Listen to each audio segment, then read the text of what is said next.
back in the saddle. The spirit of the West is alive and well here in Calgary. Higher attendance at the Stampede Parade. Measles concerns. I think the question would be more, where couldn't you get it at the Stampede? How the illness could spread in the next 10 days. And convoy to Kyiv. That final journey, making our way into Kyiv City, was really powerful. The Canadians with a special delivery to Ukraine. CTV Calgary, local breaking news with Ian White. Good afternoon. The Calgary Stampede is officially underway. Cowboy hats filled the streets, horses thundered through the city, and Calgary's Western spirit took over following this morning's parade. Mark Villani joins us now live from Stampede Park. And Mark, what's the energy like on the grounds tonight? Well, Ian, much like this morning, it is just another sea of cowboy hats. The energy really is buzzing here. The midway super packed, the rides very busy, people playing games, having a great time. And after this morning's big parade, you can really feel that momentum going into these 10 days of Calgary Stampede. It's a thundering start, many people are calling it. Now, crowds did line the 5-kilometer route downtown this morning, an estimated 330,000 strong, about 30,000 more than last year, as culture, community, and cowboy spirit took center stage. The parade featured more than 100 entries, 5,000 plus participants, and 700 horses joined alongside dancers, drummers, and some spectacular floats on display. At the heart of it all, a country music icon, Shania Twain, is this year's parade marshal, and ahead of her performance tomorrow night at the Saddle Dome, she calls this one of the biggest honors that she's ever received. This is really just about a personal exchange with Calgary, with the Stampede, and I'll feel like this is my grand welcome. The spirit of the West is alive and well here in Calgary. And beyond just the parade, really we're talking big business here when it comes to the Calgary Stampede. This one event alone generates around $280 million back to Alberta's economy. And with global attention following that G7 we just had in Kananaskis, surely we're looking to continue that momentum here at the greatest outdoor show on Earth. Ian. Mark, thanks very much.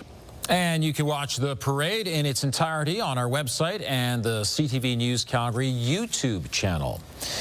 Over 1.3 million people are expected to visit the Stampede, and this massive event is taking place at the same time the province is dealing with the measles outbreak. The most recent reporting shows there are 11 new cases in the province, bringing the total to 1,190. But that number could soon rise, as doctors warn the Stampede could pose an exposure risk to the virus, and those who are not vaccinated, pregnant, or immunocompromised should be very careful. Measles is spread through the air and can remain active for a couple of hours after an infected person has left the area. Measles is world-class in its ability to infect people with relatively minor amounts of contact. So I think the question would be more, where couldn't you get it at the Stampede? And the answer to that is probably outside, probably in rides where, you know, there's a lot of movement. Dr. Talbot says the Stampede meets the criteria to be considered a super spreader event. He says we'll likely see the numbers increase 2 to 4 weeks from now. He's also concerned that people from out of province or international visitors could get it and bring it back to their communities. A member of the Calgary Fire Department is being honored for donating his kidney to save a life. It's part of Hometown Heroes Night Monday at the Stampede. Nick Clayson is a mechanic for the fire department. His friend died of kidney failure several years ago.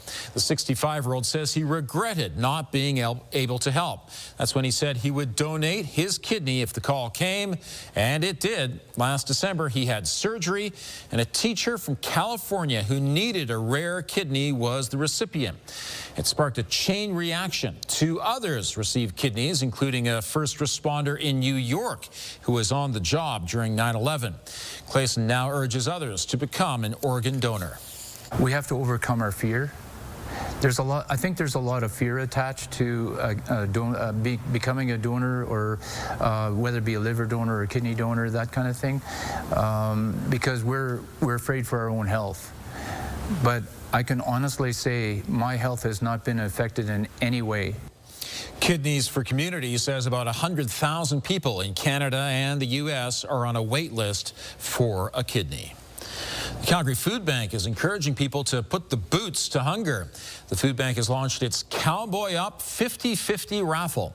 Half the jackpot goes to one lucky winner. The other half helps put food on the table for Calgarians facing hunger. Ticket sales end on Monday, July 14th, with the draw happening that afternoon. For more information, check out calgaryfoodbank.com and scroll down to the latest information section. Danielle joins us now, and you know, that was a pretty comfortable start to the Stampede Parade. Yeah, we had a really nice morning. Yeah, and really we're lucky because today we're stable as well. I'm sure you noticed the clouds rolling in, the winds picking up a little bit. It's ahead of a system that's tracking into the province from the States. It looks like we're just going to be on the outside edge of this. So clouds, yes, for this evening. Gusty a little bit at times, 30-40 kilometers per hour. But we should have most of the rain be south of us. So with this system that's going to be moving in, Okotoks and south will see the rain. We may see a little sprinkle, isolated sprinkle as possible later this evening through the overnight hours. We have a decent chance of seeing a couple raindrops in the morning tomorrow. Tomorrow a high of 19 degrees with some sunny breaks at times and a little windy, especially in the afternoon. All right, that is your 24-hour forecast brought to you by 5th Avenue Volkswagen, where you can win your ride. See dealer for details or visit 5thAvVW.com. Ian? Thank you, Danielle. They're a pair of Canadians who felt very strongly about helping Ukraine. Next, the friends who joined a convoy of military vehicles through Eastern Europe and reaching out to diverse communities. The effort to make sure everyone gets medical information. Also, if you have a news tip, please text us at 10400.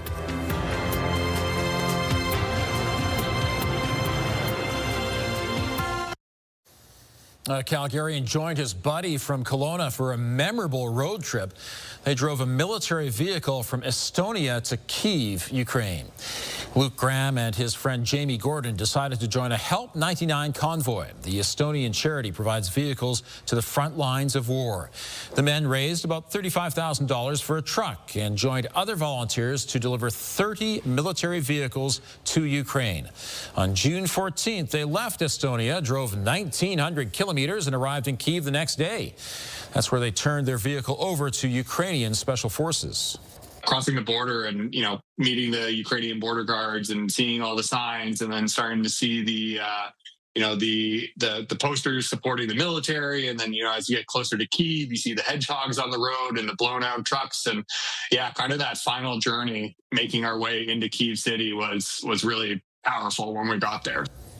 Both made it home safely, and they're already fundraising for their next trip to Ukraine. More details can be found on our website, ctvnews.ca/Calgary. All right, here we are in the beginning of the first weekend of Stampede, and, you know, some possible showers here and there. Yeah, this system that's moving into southern Alberta is not going to impact Calgary as much as it will for areas to the south of Calgary. And I'll show you what I mean in just a second. But first, looking outside, it's been a lovely day. And really, when you head to Stampede when it's not too hot, because when you add the people in the pavement, that really adds some extra heat. So it was a lovely day for all of it. And we had sunshine for the parade, as we talked about. 19 is the temperature downtown at the moment, and in Airdrie. And at the airport, 18, 17 in Winsport and Bragg Creek and Cochrane. It was a beautiful day for golfing. Get your daily dose of greens at Serenity Golf Club, just 20 minutes east of Calgary. Okay, right now, still some heat in the far southeast corner, which is typical. Really, 25 degrees right now in Medicine Hat, just 18 in Calgary. So this cool down is starting to trickle in, and it will trickle into all the communities in the southeast tomorrow. That will be cooler than what happened today. Upper air analysis is showing that we're going to be on the cooler side for the weekend, but the key thing is this ridge of high pressure is going to start to build in Monday. So Monday in Calgary, for example, you're looking at those mid-20s. But then after Monday, so for Tuesday and Wednesday, as this starts to build in stronger longer the warmth starts to intensify, we'll likely be back into the 30s, if not very close to it. And I'm sure there will be some heat warnings issued once again for southern Alberta, potentially even Calgary included in that for Tuesday and Wednesday of next week. Here's Calgary. Here are the clouds that have increased. You can see the system just starting to make its way over the border now. And this is a look at that system, that lovely stateside system that will deliver some rain to many communities. Unfortunately, not as much expected in the southeast corner, which is where we need it the most. Medicine Hat looking at picking up maybe a millimeter. Lethbridge will likely get about 20 millimeters. And for us in Calgary, no real rainfall expected, just an isolated sprinkle. I'm going to advance this and you can see what I mean. So Pincher Creek, Christmas Pass will start to get the rainfall. This evening will be heavy at times. And then overnight especially and through tomorrow morning, reaching into Lethbridge, heavy at times. It will likely reach as far north as Okotoks when we're looking at that more consistent widespread rainfall. And then we may see a little sprinkle in Calgary, but this starts to shift off. So not really any significant rainfall expected here, but we will get the cloud cover. We will get the wind and we will get cooler temperatures as well. Late day Sunday, we get into the potential of some thunderstorm activity after 4 p.m. Okay, 19 for tomorrow. A small chance of isolated showers for tomorrow morning. If we get anything at all, that's our best chance of getting it is Saturday morning. Sunday, the sun will peek out, but later in the day, we have the risk of a thunderstorm. We'll get back into the 20s for Sunday, mid-20s for Monday, and then likely into the 30s for Tuesday, if not Wednesday.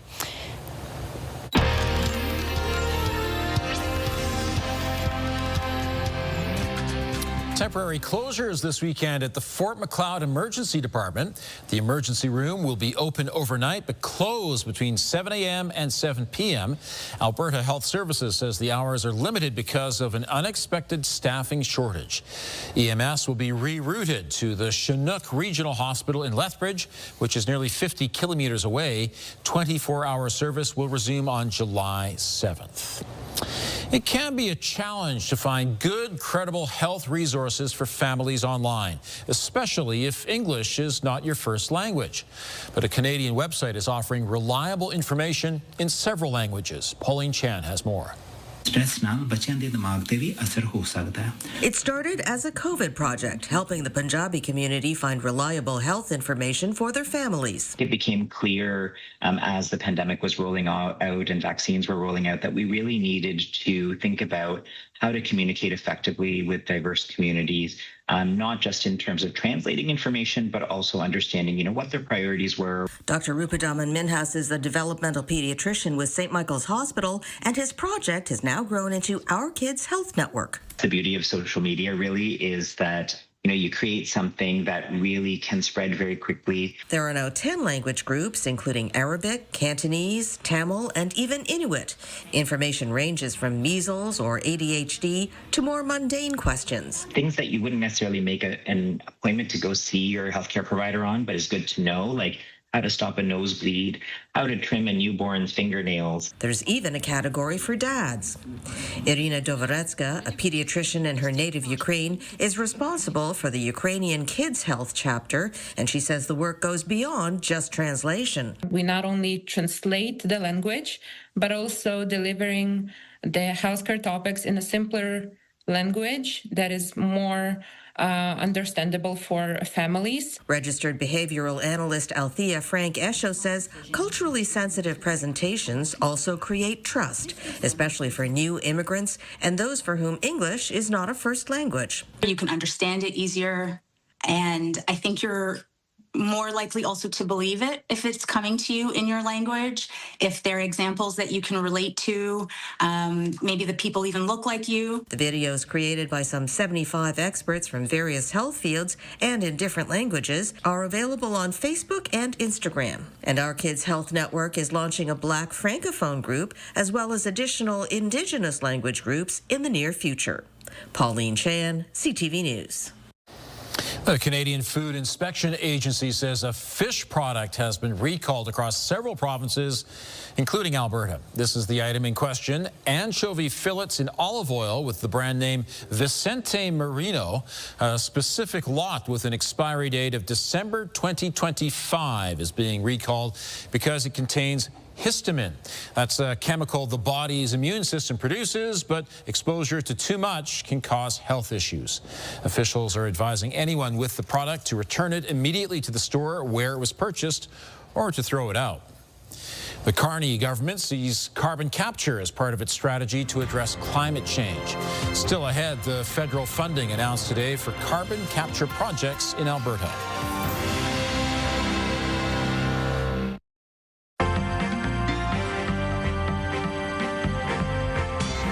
Counting down to another trade deadline with the U.S. Joining me is Liana Wachniak, investment advisor with the Popwich-Karmali Advisory Group. So, Liana, what happened today on the markets? Well, it was a bit of a quiet day today, given the fact that we saw the U.S. markets close today for the Independence Day holiday. But the Canadian market still finished at a record high, up just 2 points today, but still above where we closed yesterday and still over that 27,000 mark, which, of course, was the first time we had actually broke that and finished there yesterday. So that's actually quite positive for the Canadian market today, largely driven by some real estate transaction news that was going on in our side of the border. And we're looking at potentially more tariffs as the trade deadline with the U.S. is coming up. That's right. Their 90-day pause comes up. That deadline ends on July 9th, so middle of next week. So we're expecting to see a flurry more of negotiations maybe, or potentially some announcements of trade deals over the next couple of days. But President Trump did say this morning, as part of some of his Independence Day remarks, that he will be starting to send out letters to countries that have not yet responded or not yet actually negotiated a trade deal with them, basically announcing what the tariff level would be for those countries. So he mentioned numbers anywhere from 10 to 70%, which is much higher than what they had initially announced on that Liberation Day announcement that they had made back in April. Again, this is one that the market is not particularly happy about, or there's a fair bit of uncertainty around it, so market watching it very closely and investors trying to hedge their bets a little bit about what might happen out of those trade deals. Liana, thanks very much. Have a great weekend. Thanks, Ian. You too. Ottawa has announced almost $22 million of federal funding that will go toward Alberta-based carbon capture, utilization, and storage technologies. The new federal Minister of Energy and Natural Resources made the announcement this morning outside a Cochrane gas extraction plant. It will be one of 5 projects in the province to get money for the Made in Canada tech. The goal here will be to capture 40,000 tons of CO2 a year of emissions, roughly equivalent to taking more than 12,000 cars off the road a year.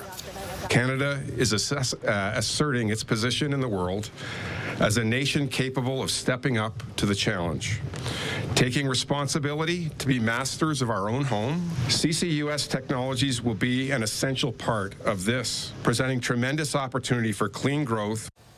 Enbridge will also get $4 million, and Enhance Energy will receive $5 million for separate storage hubs in central Alberta.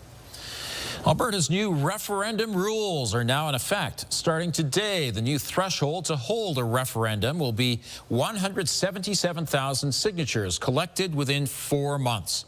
The Premier has talked about separatist sentiment being a big reason for the changes. This week, Elections Alberta approved a referendum question, but it's from a group that wants Alberta to stay in Canada. Pierre Poilievre is officially registered to run in the Battle River Crowfoot by-election. The federal Conservative leader lost his Ottawa area seat in the April election. The Alberta by-election takes place on August 18th. Over 300,000 people turned out to watch this year's Stampede Parade. Here's Tara Nelson with a look ahead to CTV News at 6. Hi, Ian. This year, country music superstar Shania Twain led the parade through our downtown streets. Coming up at 6, we'll have more of the highlights of the marching bands and the floats, plus we'll have reaction from some spectators. Also ahead, with ongoing measles outbreaks in Alberta, high-risk Albertans are advised to be very careful if they're heading to Stampede. Coming up, we'll ask Calgarians if they plan to heed that medical advice. Ian. Thank you, Tara. A retailer in Edmonton is making sure clothing stays out of the landfill and in your closet. The Welded Hanger is on Edmonton's White Avenue. The owner used to work in the oil and gas industry. Now she's created a space for designers to offer repurposed clothes. A study from the University of Waterloo found in 2023 nearly 500 million kilograms of fabric ended up in landfills. And designers want to reduce that. And especially like in this fast fashion world where we just kind of want the next thing, we've kind of forgot that the next thing can be something that's pre-loved. It started off as consignment. I just started to get more and more customers coming in requesting items from a small upcycled rack that I had. More consumers are buying used clothing. A report by Trendex found it was a $4.2 billion business in 2023. You might want to keep an eye out for rain over the first weekend of Stampede, and after that, it could be hot by the middle of next week. Danielle has details coming up.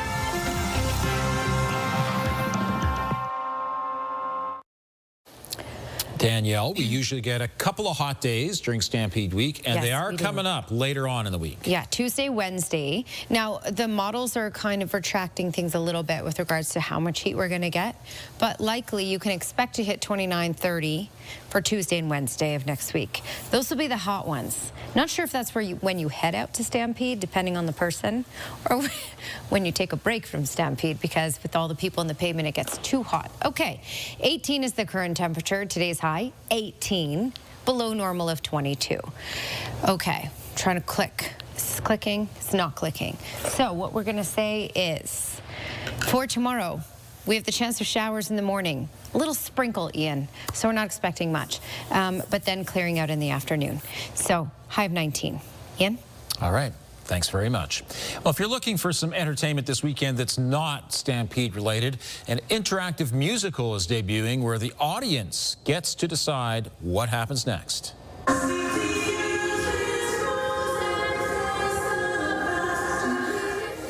Off the Beaten Path is a fantasy tale created by local artists. Creators say, unlike many other choose-your-own-adventure style shows, this one is not improvised. Instead, it's based on a 173-page script with over 160 potential story paths. Every twist and outcome is fully scripted and rehearsed by the 18 performers and crew. It's the ultimate interaction for introverts because you're only voting on your phone. You don't have to communicate with anyone else. And the show itself is a musical. So depending on which path the audience chooses, you may get some pieces of music, you may not get others. Creators say Broadway producers are already showing interest. The shows take place this weekend at the Bennington Theatre Arts Centre. Thank you for joining us. Now here's the early edition of the CTV National News.